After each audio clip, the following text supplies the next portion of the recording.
Hello, this is Erin from Bridgeville and South Fayette Township Libraries. Today we are going to take a look at creating pivot tables in Excel. Pivot tables allow us to analyze data and summarize it and calculate it as well.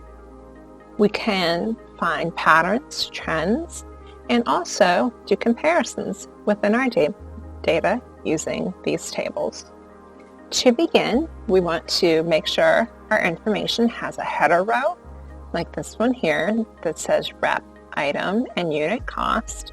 And then we are going to just highlight all of our information. So after that, I want to come up to Insert, and then over on the left, choose Pivot Table. And it will ask me to select my cells, and then also ask me where I want my pivot table to be placed. I can place it on a separate spreadsheet or find a location within the same spreadsheet, which is what I will do now. So I chose a cell, and there's my pivot table. But if you notice, it's empty.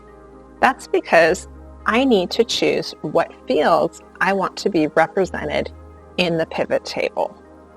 Now, Excel gives me some recommended tables up at the top here, and they're just giving some suggestions of things that I might want to analyze with my table.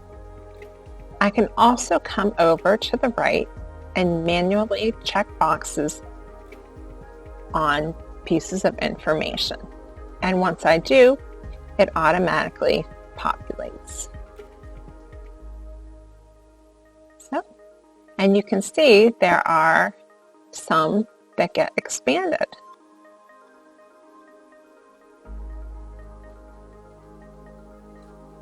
I can also customize the design of my pivot table. So when I click up here under Design for Pivot Table Tools, I can add some color, and I can also change the layout of my pivot table. So if I were to expand that year again, now if you see, there's information under each of the columns, and it's a bit more spread out. So that's just how you create a pivot table and also customize it a bit in Excel. Thank you for tuning in, and have a great day, everyone.